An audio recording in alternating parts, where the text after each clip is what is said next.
ये हो रहा था कि हम लोग एक ऐसे एग्जाम के लिए लगे हैं जो बहुत महत्वपूर्ण है हमारे करियर को बनाने के लिए, हमारे जीवन को बनाने के लिए। और यहाँ पर पूरा का पूरा खेल डिसिप्लिन का होगा, यकीन मानिए।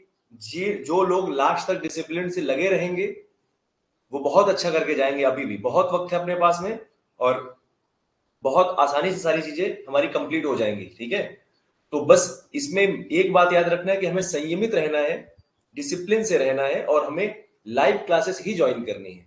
ठीक है, तो हम लोग आज स्टार्ट करेंगे गोविंद पारिक का पेज नंबर 4।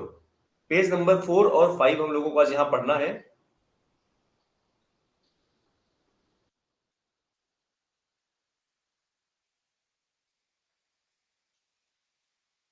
इसको हम लोग देखेंगे। यहां पर सबसे पहले यहां पर वृद्धि के भेद लिखे हुए हैं।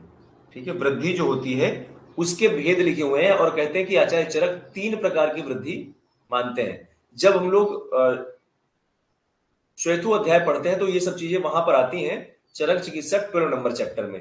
तो 3 प्रकार की जो वृद्धि होती है, 3 प्रकार की बताया गया है। एक व्रग्न वृद्धि, मूत्र वृद्धि और मेदोज वृद्धि। ठीक है, व्रग्न, मूत्र वृद्धि और मेदोज वृद्धि करके। ये जो व्रग्न वृद्धि है ना, इसको आप लोग हर्निया समझ सकते हो। जो हर्निया हम लोग पढ़ते हैं ना, हर्निया, उससे आप कंसीडर कर सकते हो। जो मूत्र वृद्धि है इसको आप लोग हाइड्रोसील जो होता है, हाइड्रोसील, उससे हम लोग कंसीडर कर सकते हैं। और जो मेदज वृद्धि है उसको हम लोग फाइलेरिया से कंसीडर कर सकते हैं। ठीक है ना, तो इस तरह से हम लोगों ने देखा व्रग्न जो है वो हर्निया होता है, मूत्र वृद्धि जिसको हाइड्रोसील कहते हैं, मेदज वृद्धि जिसको कि फाइलेरिया से हम लोग कोरिलेट कर सकते हैं। ठीक है, और इसके बाद यहां पर सुश्रुत के अकॉर्डिंग 7 प्रकार की वृद्धि बताई गई है। तो इंपॉर्टेंट है सुश्रुत वाला हाईलाइट करना। सुश्रुत के अकॉर्डिंग कितने प्रकार की? 7 प्रकार की वृद्धि। और ऐसा ही सेम यहां पर लिख लेना, एंड सेम सारंगधर भी मानते हैं। सारंगधर में भी कितने प्रकार की वृद्धि मानी है? 7 टाइप की। देन नीचे यहां पे आते हैं, यहां पर लिखा है स्लीपद। कल हमने बात किया था जब हम वहां पर स्लीपद का वर्णन पढ़ा था, किसमें? भेल संहिता में। आप लोगों को याद होगा वहां पर भेल संहिता ने स्लीपद और शुक्र, ठीक है, स्लीपद को कितने प्रकार का माना था? 7 प्रकार का माना था। हमने वहां पे कल बताया भी था कि आगे हम लोग पढ़ने वाले हैं गोविंद पारी के 80 पेजेस में, जहां पर आपको मिलेगा कि स्लीपद चरक के अकॉर्डिंग 1 प्रकार का, सुश्रुत के अकॉर्डिंग 3 प्रकार का, और सुश्रुत और सारंगधर, यहां पर सारंगधर भी कर देना। ठीक है, सारंगधर भी सेम मानते हैं। तो सुश्रुत और सारंगधर के अकॉर्डिंग 3 प्रकार का। लेकिन भेल संहिता में हमने कल पढ़ा था कि 7 प्रकार का स्लीपद माना है और 7 ही प्रकार का उन्होंने शुक्र दोष भी माना है। तो ये महत्वपूर्ण है, हमें ये याद रखना है। इसके बाद आता है बहुत इंपॉर्टेंट टॉपिक है भगंदर का। याद रखना कि भगंदर से अक्सर करके क्वेश्चंस बनते हैं और बहुत आसान से बनते हैं। जो भी क्वेश्चन यहाँ पे बन सकते हैं या बने हुए हैं, हम उनके बारे में पूरा देखेंगे। सबसे पहली बात अगर हम चरक की करें तो चरक में भगंदर का कोई वर्णन नहीं मिलता है भगंदर नाम से। ठीक है ना, ऐसा नहीं कि व्याधि नहीं मिलती, मिलता है, लेकिन लक्षण मिलते हैं, कहीं पे वर्णन नहीं किया भगंदर नाम से। भगंदर नाम देता कौन है? तो सुश्रुत में भगंदर नाम मिलता है। आप लोगों को पता होगा भगंदर कितने प्रकार का होता है? 5 प्रकार का अकॉर्डिंग टू सुश्रुत। और वाग्भट ने 3 अलग से माने हैं। तो सुश्रुत के अकॉर्डिंग जो होता है वो होता है सुपसु, SUPSU। ठीक है, तो हम लोग पढ़ते हैं सुपसु। और जो वाग्भट का होता है वो 3 अलग होता है, PRA। तो हमने क्या पढ़ा? सुपसु PRA। सुपसु किसका है? सुपसु जो ट्रिक पढ़ेंगे वो सुश्रुत के भगंदर की पढ़ेंगे, और 3 अलग से जो वाग्भट मानते हैं उसको हम लोग पढ़ते हैं PRA। ट्रिक बनती है सुपसु PRA।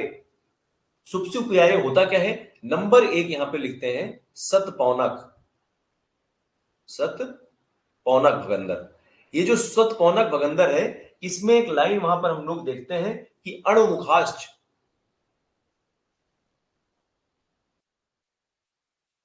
अणुमुखाश्च छिद्रेषु, अणुमुखाश्च छिद्र छिद्राय छिद्र आपूर्यते करके लाइन आती है। मतलब कि सतपौनक, नाम ही है सतपौनक, कम से कम करीब करीब 100 के आसपास, मतलब ढेर सारे वहां पर अणुमुख, बहुत छोटे छोटे वाले छिद्र हो जाते हैं तब हम उसको सतपौनक भगंदर कहते हैं। इसमें दोष कौन सा होता है?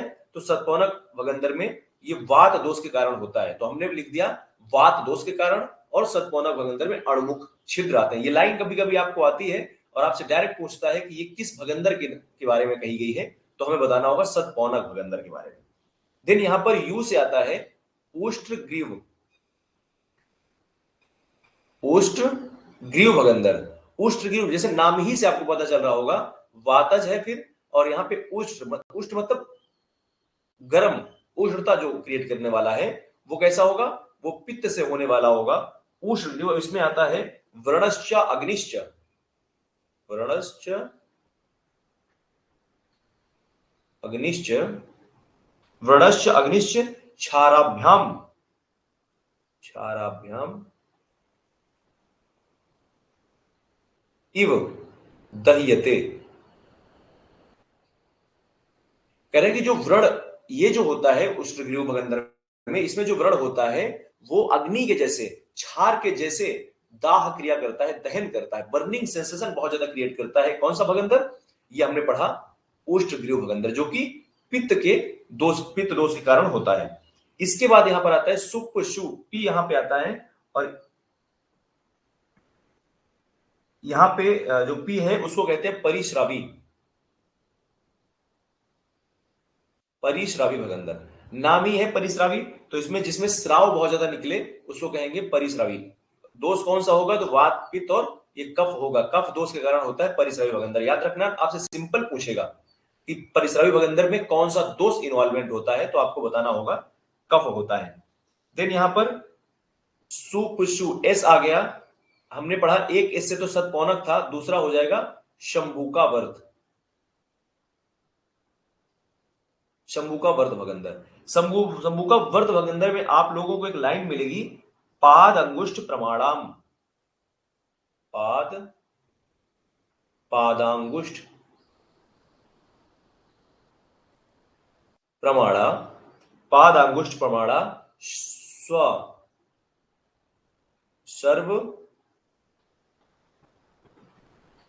सर्वलिंगा पिडकाम जनयति। ये लाइन हमें मिलती है वहां पर सुश्रुत से जब हम पढ़ते हैं, पाद अंगुष्ठ, जो पैर का जो अंगूठा होता है उसके समान एक पिड़का जनरेट होती है, उसके समान एक पिड़का बन जाती है अगर हमारे किसी के एनोरेक्टल मार्ग में, तो उसको कहते हैं शंभू का वर्त भगंदर। एस से शंभू का वर्त भगंदर, और दोस्त का इन्वॉल्वमेंट कौन सा हो जाएगा? शन्नी पातज। हमने ऊपर से वातज पित्तज कफज देख लिया, और दोस्त इन्वॉल्वमेंट हो जाएगा शन्नी पातज। ठीक है, किसमें? शंभू का वर्त में। होता क्या है इसमें? एक पाद अंगुष्ठ, पैर के अंगूठे जैसी एक पिड़का बनती है, इसको हम लोग कहते हैं ऐसे। फिर यहां पर आता है यू, सुपसु, ये होता है उन्मार्गी भगंदर, उन्मार्गी कहें या इसी को आगंतुज भगंदर भी कहा जाता है। अब हम बात अगर करें पियारे की, ये जो पियारे क्या होता है, तो इसको कहेंगे परिक्षेपी। पियारे में क्या हो जाएगा? पी से हो जाएगा परिक्षेपी भगंदर, नंबर एक। फिर यहां से आता है ऋजु भगंदर, और यहां पे भी आता है अर्शो भगंदर। ये तीन अलग से उन्होंने माना हुआ है। अब इसमें भी ये जो परिक्षेपी है, परिक्षेपी भगंदर में जो दोष का इन्वॉल्वमेंट होता है वात पित्त का। फिर ऋजु भगंदर जो होता है इसमें वात और कफ का। फिर अर्शो भगंदर जो होता है इसमें होता है पित्त और कफ का। बहुत सिंपल सा है, इसमें कुछ भी कठिन नहीं है, ठीक है ना। हमें सिंपल सा ट्रिक याद रखनी है। कौन कौन सी? सुपसु, S U P S U, सुपसु पियारे। अब हमें याद रखना है कि सुपसु किसकी ट्रिक है? वो सुश्रुत की है। वाग्भट में भी सेम चलेगा, क्योंकि वाग्भट 8 प्रकार का मानते हैं, तो सुश्रुत वाला 5 प्रकार मानते हैं, और 3 इन्होंने अलग से बताया है। तो हमने पढ़ा सुपसु पी आर ए, वातज पित्तज कफज सन्निपातज और उन्मार्गी भगंदर। फिर हमने यहां पे पढ़ा पी आर ए, तो वात पित्तज, वात कफज और पित्त कफज। इस तरह से हम लोग भगंदर को यहां पढ़ते हैं। यहां पे एक महत्वपूर्ण चीज है, सुश्रुत में कभी कभी आया हुआ है, यहां पे पूर्व रूप पूछता है। सुश्रुत के अकॉर्डिंग पूर्व रूप, इसका पूर्व रूप क्या होता है? इसके पूर्व रूप में एक श्लोक हम लोग लिखते हैं, यहाँ पे उसमें लिखते हैं कटी कपाल वेदना कंडू दाह। क्या होता है? कटी कपाल, वेदना, कंडूर, दाह। ठीक है, ये हमें पूर्व रूप मिलता है, बहुत महत्वपूर्ण पूर्व रूप है और अक्सर करके इसमें ये कई बार मिलता है।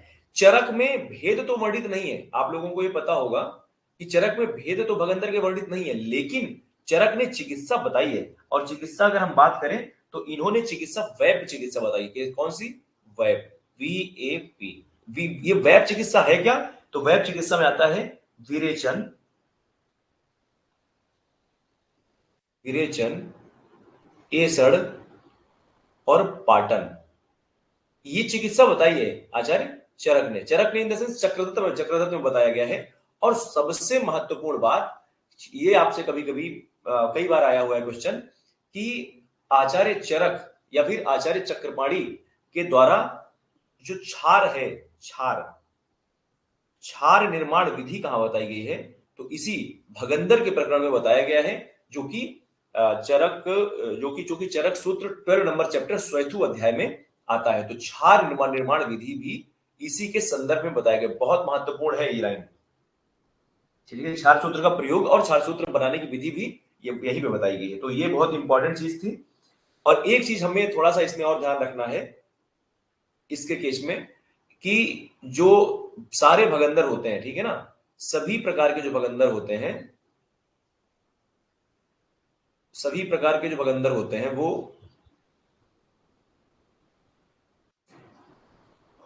कष्ट साध्य या कहें कृष्ण साध्य, सभी प्रकार के भगंदर, ठीक है ना, कोई आसानी से साध्य होने वाले नहीं है। लेकिन जब हम बात करते हैं त्रिदोषज भगंदर, त्रिदोषज एंड छतज, जो छत के कारण जो भगंदर हो जाता है, छतज भगंदर, ये दोनों असाध्य होते हैं। ठीक है, तो ये बहुत इंपॉर्टेंट लाइन है कि सारे के सारे भगंदर तो कैसे होते हैं? कृष्ण साध्य और कष्ट साध्य होते हैं। किंतु जो त्रिदोषज कौन सा होता है? शंभु का व्रत, ठीक है ना, तीनों दोषों से मिल करके होता है ना ये। और छतज भगंदर, छतज को हम लोग क्या कह सकते हैं? उन्मार्गी भगंदर, या फिर बाकी जो ये जो भगंदर है इसको हम लोग बोल सकते हैं। तो इस तरह से हमने भगंदर के बारे में यहां पर डीप में देखा। अब इसके बाद यहां पे देखेंगे अर्श के भेद। अर्श आचार्य चरक के अकॉर्डिंग दो ही प्रकार का बताया गया है। अर्श अध्याय कौन सा है? चरक चिकित्सा 14 नंबर चैप्टर, ठीक है। और अर्श के जस्ट बाद क्या होगा? ग्रहणी हो जाता है। किसी व्यक्ति को लगातार अर्श होता है तो उसको ग्रहणी रोग हो जाता है। तो 15वां नंबर चैप्टर कौन सा होगा? ग्रहणी रोग। तो चरक ने दो प्रकार के अर्श का वर्णन किया है, एक सहज अर्श, दूसरा उत्तर कालज। सहज व उत्तर कालज या फिर आर्द्र और शुष्क नाम से भी इन्होंने वर्णन वहां पर किया है। सुश्रुत ने टोटल 6 प्रकार का अर्श बताया है। कौन कौन सा है तो आप अगर लिखना चाहें तो यहां पर लिख सकते हैं। वातज बताते हैं, पित्तज बताते हैं, कफज, सन्निपातज, रक्तज, रक्तज एंड सहज, ये इस तरह से बताते हैं इसको। दिन सबसे महत्वपूर्ण बात आती है, अर्श के दूसरे कौन कौन से होते हैं? बहुत इंपॉर्टेंट है, कई बार आया हुआ है, हाईलाइट करना है इसको। आचार्य चरक ने 3 दोष बताए हैं। आचार्य चरक कहते हैं, सुश्रुत और चरक दोनों साथ में बैठे हुए हैं और दोनों में बात हो रही है कि अर्श के दूसरे को याद करना है, कैसे याद किया जाए, या फिर अर्श के दूसरे होते हैं तो कौन कौन से होते हैं? तो आचार्य चरक कहते हैं ममता, ममता को अर्श, ममता को, एक कोई फीमेल उनकी पेशेंट थी जिसका नाम था ममता, उन्होंने कहा कि ममता मेरे पास एक पेशेंट आती है उसको अर्श है। तो ममता से क्या हो जाएगा? मेद, मांस और त्वक। ममता, मेद, मांस और त्वक बहुत इंपॉर्टेंट है, कई बार आया है और यकीन मानिए हर बार लोगों से गलत होता है। लोग कंफ्यूज हो जाते हैं कि चरक ने क्या बोला था और सुश्रुत ने क्या बोला था। तो आचार्य चरक कहते हैं कि ममता को अर्श, मेरी एक पेशेंट है कहते हैं ममता, उसको अर्श है। और सुश्रुत कहते हैं कि, सुश्रुत मना करते हैं, सुश्रुत कहते हैं कि ऐसा मत बोलो, मतलब किसी का नाम मत बोलो।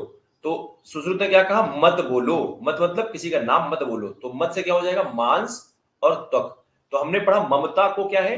ममता को अर्श आचार्य चरक कहते हैं, मेद, मांस और त्वक दूसरे मानते हैं, और सुश्रुत कहते हैं ऐसा मत बोलो।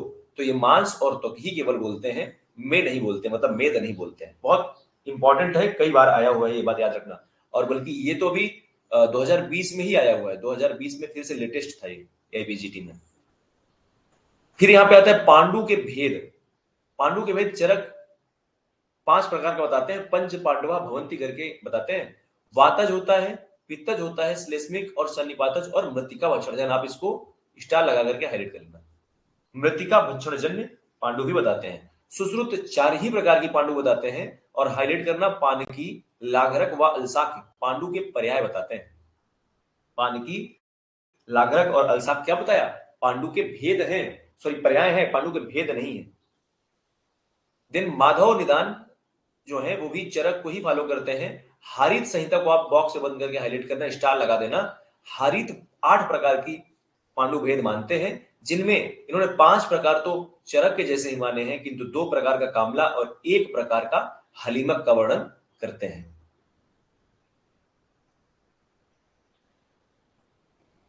अब यहां पर कामला जो होता है, कामला के दूसरे, कामला के दूसरे क्या है? पांडु तो हमने पढ़ चुका। कामला के दूसरे चरक कहते हैं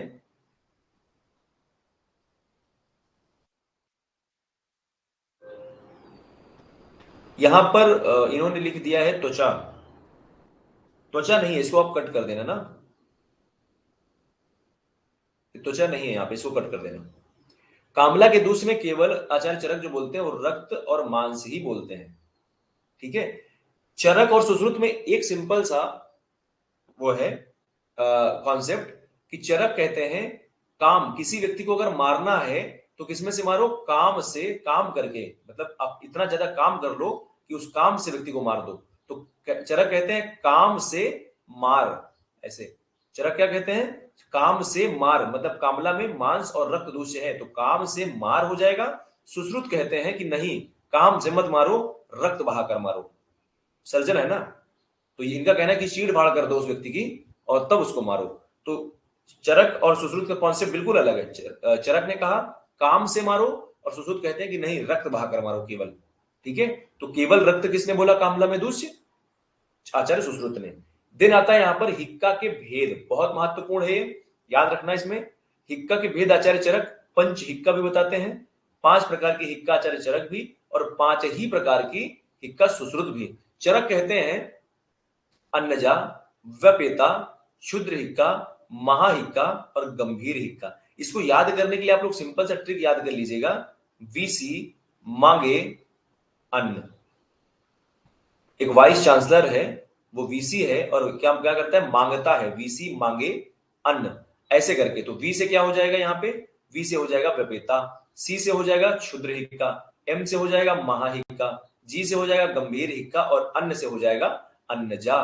तो ये 5 प्रकार की हिक्का बताते हैं। लेकिन जब बात सुश्रुत की करते हैं तो सुश्रुत 5 ही प्रकार की बताते हैं, लेकिन सुश्रुत का कहना है कि मैं जट, यमला, पगला, दीवाना।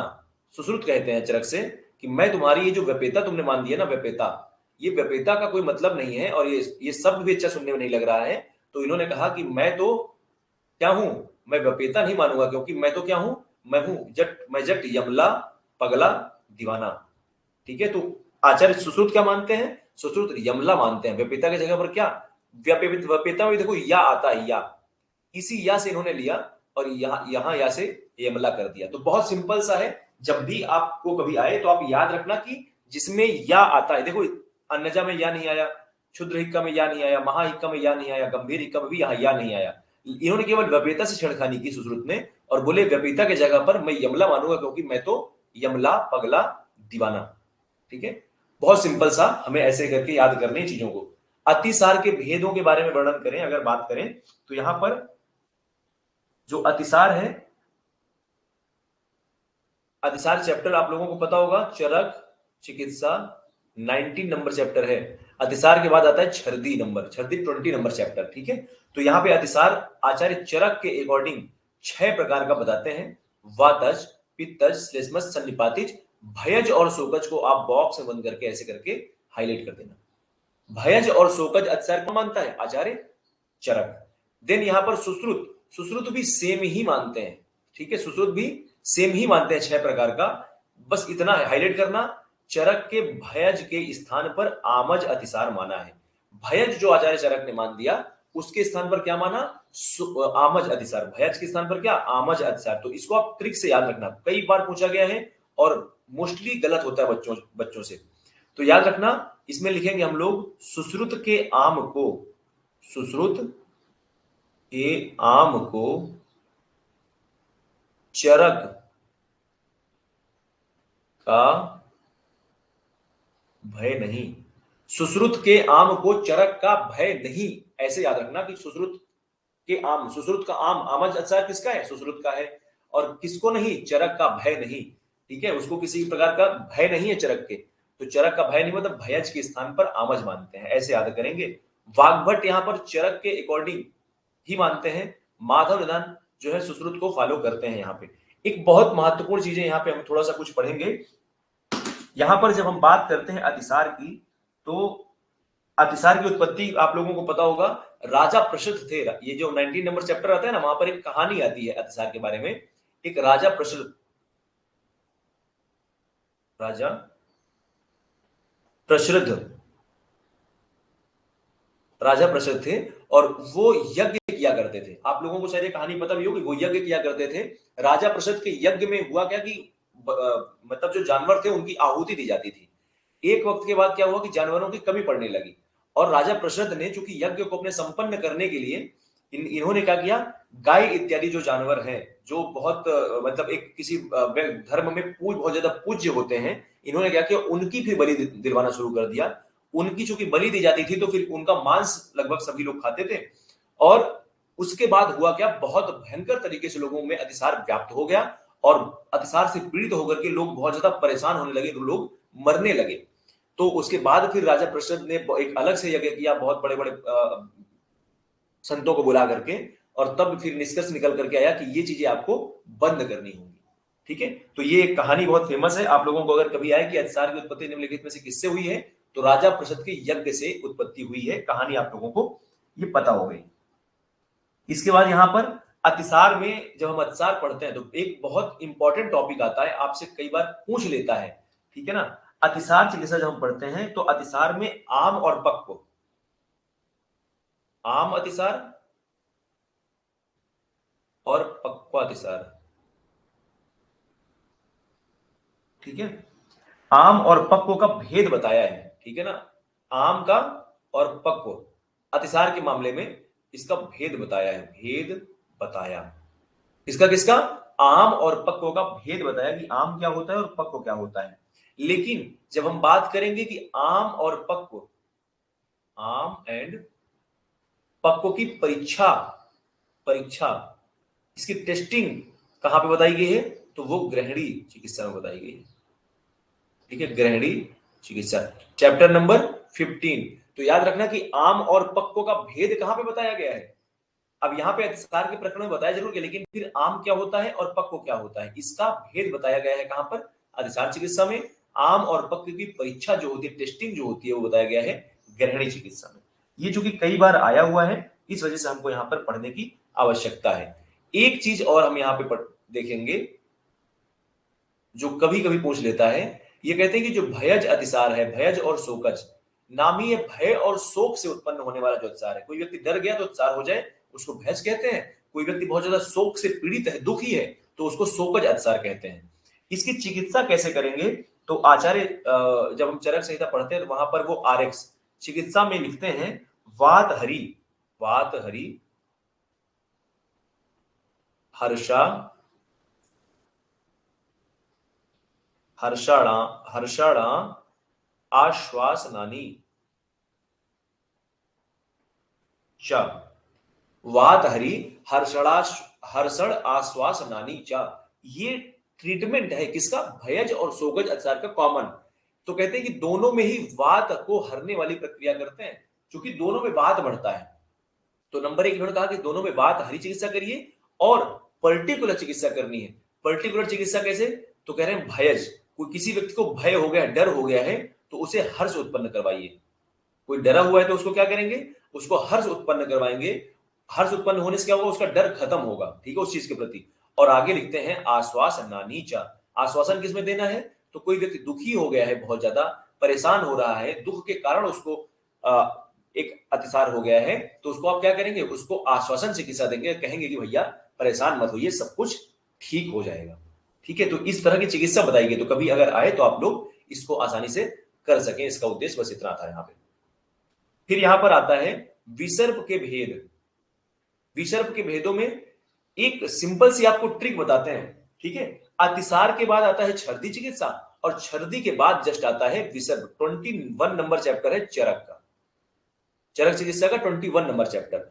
और इसके जस्ट बाद का 22 नंबर जो चैप्टर होता है वो होता है तृष्णा। चरक चिकित्सा 22, ये तृष्णा अध्याय है। एक सिंपल सी बात है, विसर्प चिकित्सा में देखो, विसर्प में जब नाम आता है विसर्प तो सा आता है और पा आता है। विसर्प में क्या आया, विसर्प, तो सा से आप याद रखना, सा से 7 होता है, पा से 5 होता है। क्या होता है, सा से 7 होता है, पा से 5 होता है। ये हम क्यों ऐसा पढ़ रहे हैं, क्योंकि चरक ने विसर्प के 7 भेद बताए हैं। कौन कौन सा, वातज, पित्तज, श्लेष्मज, सन्निपातिज, आग्नेय ग्रंथि और कर्दम। इसको हम लोग आग कर्दम करके याद रखते हैं, आग करदम। ठीक है, करदम, ये तो आ से आग्नेय, गा से ग्रंथि और करदम से करदम। तो इस तरह से हम लोग करते हैं, वातज, पित्तज, कफज, सन्निपातज और आग करदम। ये ट्रिक होती है याद करने की। तो हमने पढ़ा विसर्प में सा भी आता है और उसके बाद पा आता है। चरक ने 7 भेद बताए हैं, सुश्रुत ने 5 भेद बताए हैं। अब देखना, सुश्रुत ने यहां पर चूंकि 5 भेद बताए, चरक ने 7 भेद बताए, तो अब दोनों में थोड़ा सा आपस में सामंजस्य बैठाते हैं और कहते हैं कि देखो भैया, आपने जब विसर्ग के भेद बताए हैं 21 नंबर चैप्टर में, तो आपने 7 बता दिया और मैंने 5 बता दिया, तो अब आगे जो चैप्टर आएगा उसमें मैं उल्टा करूंगा, उसमें आपको 7 बताना होगा और मुझे आपको 5 बताना होगा और मैं 7 बताऊंगा। ठीक है, तो जैसे ही तृष्णा अध्याय आता है तो चरक उस बात को स्वीकारते हैं। चरक कहते हैं ठीक है भाई, इस बार आप कोई चीज, मैं तृष्णा अध्याय लिखने वाला हूं, आप उसके भेद 7 बता दो और मैं 5 बता देता हूं। तो बस उसका जस्ट तृष्णा का विसर्ग का उल्टा हो जाएगा तृष्णा। चरक कहते हैं 5 प्रकार का वातज, पित्तज, आमज, उपसर्गज को आप हाईलाइट करेना ऐसे बॉक्स में बंद करके, उपसर्गज और क्षयज, ये तृष्णा 5 होती हैं। सुश्रुत 7 प्रकार की तृष्णा मानते हैं, वातज, पित्तज, श्लेष्मज, आमज, आमज को आप अंडर बॉक्स में बंद करके हाईलाइट करना, छतज, छतज को भी आप हाईलाइट कर लेना ऐसे, और क्षयज और भक्त निमित्तज। ठीक है, भक्त निमित्तज। तो इस तरह से 7 प्रकार की तृष्णा यहां पर बताई गई है। ठीक है, एक ये जो विसर्प है, विसर्प में एक कोटेशन चरक का बहुत फेमस है और कई बार आया हुआ है, रोगम आसी विशोपमम। ठीक है, क्या है, रोगम आसी विशोपमम। ये जो व्याधि है ना, विसर्प व्याधि, कह रहे हैं कि जो आशी विष होता है, आशी विष कैसा, जिसको जिसको जो मनुष्य के शरीर में पहुंचते ही मनुष्य को मारने की प्रक्रिया शुरू कर देता है, ऐसा विष जो मनुष्य के शरीर में पहुंचे और तुरंत अपना एक्शन शुरू करके मनुष्य को मारने की प्रक्रिया तुरंत शुरू कर दे, उसको हम लोग कहते हैं आशी विष। तो लिखते हैं रोगम आशी विशोपमम, ये चरक कहते हैं। ठीक है, बहुत इंपॉर्टेंट है। और एक आता है, एक लाइन ऐसे ही, रोगम आसी विशोपमम, ये लाइन आती है किसमें, विसर्प में। एक सेम लाइन आप लोगों को और मिलेगी, लाइन आती है मिथ्यो, मिथ्योप चरितो क्रुद्धो,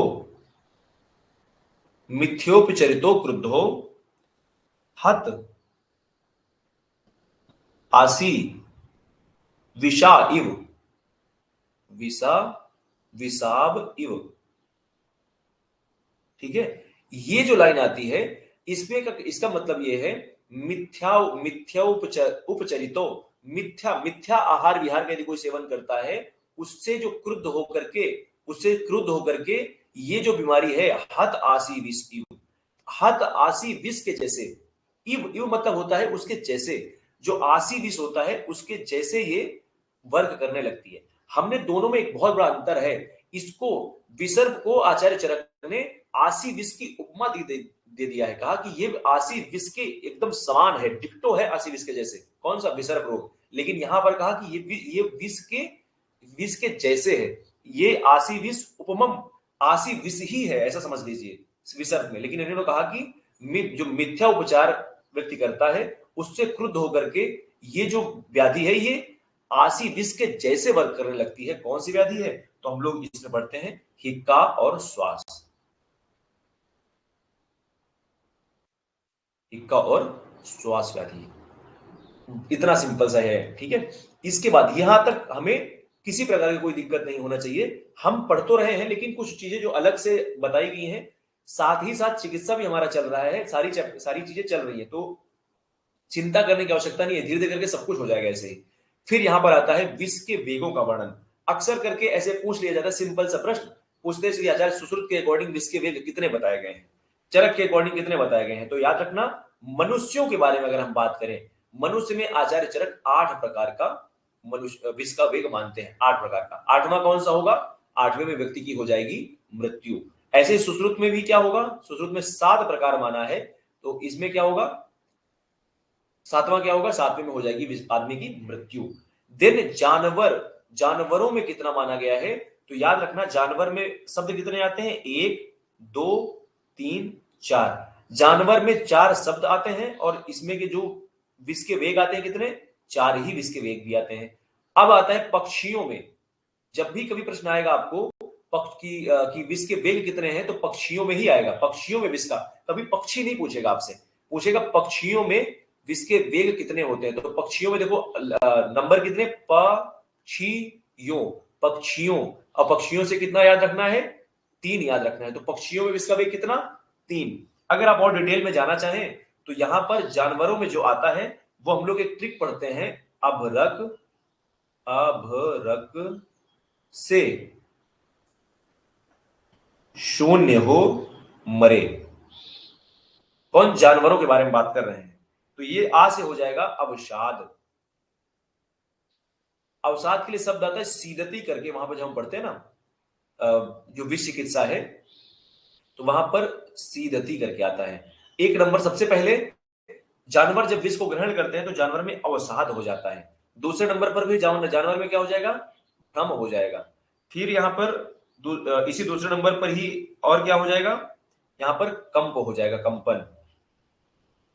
ठीक है, तो ये हमने इनको पढ़ लिया कि अवसाद होता है, भ्रम होता है, कंपन होता है, और फिर शून्यता आ जाती है और व्यक्ति की क्या हो जाती है? व्यक्ति की हो जाती है यहाँ पे शून्य हो जाएगा तीसरे नंबर पर, और चौथे नंबर पर हो जाएगा डेथ। ठीक है, तो अभ्रक से शून्य हो मरे, आप चाहें तो याद कर सकते हैं और नहीं तो पढ़ लीजिए, सिंपल सा। पक्षियों में इसी तरह बात अगर करें तो पक्षियों में आता है चिंता, ट्रिक पढ़ते हैं हम लोग, ट्रिक, चिंता भ्रम से त्रस्त पक्षी, चिंता और भ्रम से त्रस्त पक्षी। तो चिंता एक हो जाएगा, व्यक्ति जब पक्षी खा लेते हैं तो चिंता करने लगते हैं, दूसरे नंबर पर भ्रम आ जाता है, और तीसरे नंबर पर हो जाता है त्रस्त होकर के अंततः वो डेथ को पार कर जाते हैं।